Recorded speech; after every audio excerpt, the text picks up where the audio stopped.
ಆಕಾಶಕ್ಕೆ ತಲೆ ಕೊಟ್ಟು ಭೂಮಿಗೆ ಬೆವರಿಳಿಸಿ ನಿಯತ್ತಿಂದ ಕಟ್ಟಿ ಸ್ವಂತ ಬ್ರ್ಯಾಂಡ್ ಮಾಡಿ ಹಳ್ಳಿಗಾಡಲ್ಲಿ ಅಷ್ಟು ವರ್ಷ ಕಷ್ಟಪಟ್ಟು ಬಂದಿದ್ದ ಅಲ್ಪ ಸ್ವಲ್ಪ ಕಾಸಲ್ಲೇ ತಾನೇ ಯಜಮಾನ ಆಗಿ ನೆಮ್ಮದಿಯಿಂದ ಇದ್ದವ ಕೊನೆಗೂ ಒಂದಿನ ಸಿಟಿಯಿಂದ ಬಂದ ತಲೆ ಕೆಡಿಸೋರ ಬಣ್ಣದ ಮಾತಿಗೆ ಮರಳಾಗಿ ಅವರಿಗೆ ಗುಲಾಮರಾಗಿ ಸೋತು ಆಗುವ ಸುಮಾರು ಜನರನ್ನ ಇಂದು ನಾವು ನೋಡಿದ್ದೀವಿ. ಇತ್ತ ಸಿಟಿ ಲೈಫ್ಗೆ ಹೊಂದಿಕೊಳ್ಳೋಕು ಆಗದೆ ಬಿಟ್ಟು ಬಂದ ಹಳ್ಳಿಗೆ ಮತ್ತೆ ಹೆಜ್ಜೆ ಇಡಲು ಮುಖವಿಲ್ಲದೆ ವಿಲವಿಲನೆ ಒದ್ದಾಡುತ್ತಾ ಜೀವನವನ್ನೇ ಹಾಳಿ ಮಾಡಿಕೊಳ್ಳುವ ಬದಲು ನಮ್ಮ ಊರಲ್ಲೇ ನಮ್ಮ ಕೆಲಸದಲ್ಲಿ ತೊಡಗಿ ನಮಗೆ ನಾವೇ ಯಜಮಾನ ಆಗಿದ್ರೆ ಎಷ್ಟು ಚೆನ್ನ ಅಂತ ಸೊಗಸಾಗಿ ಚಿತ್ರಿಸಿ ಮನಮುಟ್ಟುವಂತೆ ಹೇಳಿದ್ದಾರೆ ದರ್ಶನ್ ಅಭಿನಯದ ಯಜಮಾನ ಚಿತ್ರತಂಡ.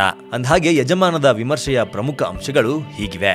ಆನೆ ನಡೆದಿದ್ದೇ ದಾರಿ, ಬರ್ತಾ ಇದ್ದೀನಿ ತಾಕತ್ತಿದ್ರೆ ಕಟ್ಟಾಕೋ ಡೈಲಾಗಿಗೆ ತಕ್ಕಂತೆ ಚಾರ್ಜಿಂಗ್ ಸ್ಟಾರ್ ತಮ್ಮ ಸೊಗಸಾದ ಅಭಿನಯದೊಂದಿಗೆ ಇಡೀ ಸಿನಿಮಾನ ಹೆಗಲ ಮೇಲೆ ಹೊತ್ತುಕೊಂಡು ನಡೆದಿದ್ರೆ ಅದಕ್ಕೆ ಸರಿಸಮವಾಗಿ ಉಳಿದ ಎಲ್ಲಾ ಕಲಾವಿದರು ತಮ್ಮ ಪಾತ್ರಗಳಿಗೆ ಜೀವ ತುಂಬಿ ಅಭಿನಯಿಸಿದ್ದಾರೆ. ಕಾವೇರಿಯಾಗಿ ರಶ್ಮಿಕಾ ಮಂದಣ್ಣ ಹಳ್ಳಿ ಹುಡುಗಿಯಾಗಿ ಸುಂದರವಾಗಿ ಕಂಡರೆ ಸಿಟಿ ಹುಡುಗಿಯಾಗಿ ತಾನ್ಯಾ ಹೂಪ್ ಮಾದಕವಾಗಿ ಕಂಡು ಬಸಣ್ಣಿಯಾಗಿ ಭರ್ಜರಿ ಸ್ಟೆಪ್ಸ್ ಹಾಕಿ ನೋಡುಗರ ಮನಕ್ಕೆ ಡೈರೆಕ್ಟ್ ಆಗಿ ಲಗ್ಗೆ ಹಾಕಿದ್ದಾರೆ.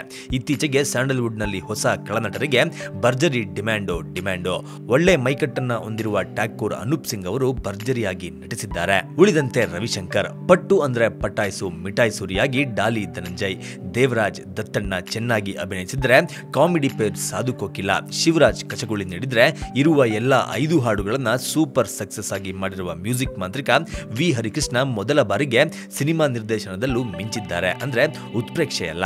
ನಾನು ನೋಡಿದ ದರ್ಶನ್ ಮೂವಿಗಳಲ್ಲೆಲ್ಲ ಇದು ಅತ್ಯುತ್ತಮವಾದದ್ದು. ಉತ್ತಮ ಕತೆ, ಸಂಭಾಷಣೆ, ಸೊಗಸಾದ ಹಾಡುಗಳು, ಬಸಣ್ಣಿ ಹಾಕಿರೋ ಮಾದಕ ಸ್ಟೆಪ್ಸ್, ಮೈ ನವಿರೇಳಿಸುವ ಫೈಟಿಂಗ್ ಸೀನ್ಸ್ ಒಂದೇ ಎರಡೇ, ಪೈಸಾ ವಸೂಲಿ ಮನೋರಂಜನೆಯ ಅಪ್ಪಟ ಕನ್ನಡ ಕಮರ್ಷಿಯಲ್ ಚಿತ್ರ ಇದಾಗಿದೆ. ಎಲ್ಲಾ ಚಿತ್ರರಸಿಕರು ತಪ್ಪದೇ ಹೋಗಿ ನೋಡಿ ಆನಂದಿಸಿ. ಸ್ಯಾಂಡಲ್ವುಡ್ ಹೆಸರನ್ನ ಎಲ್ಲೆಡೆ ಇನ್ನೂ ಹೆಚ್ಚಾಗಿಸಿ. ಈ ವಿಮರ್ಶೆ ನಾವು ಕೊಡ್ತಿರೋದಲ್ಲ, ಚಿತ್ರವನ್ನು ನೋಡಿದ ಹಲವು ಅಭಿಮಾನಿಗಳು ಕೊಡ್ತಿರೋದು. ಇದುವರೆಗೂ ಸಹ ದರ್ಶನ್ ಅವರ ಚಿತ್ರಗಳನ್ನ ಇಷ್ಟಪಡದೇ ಇರುವಂತಹ ಅದೆಷ್ಟೋ ಜನ ಅಭಿಮಾನಿಗಳ ಮನದ ಆಸೆಯನ್ನ ನಾವು ನಿಮಗೆ ಹೇಳಿದ್ದೀವಿ.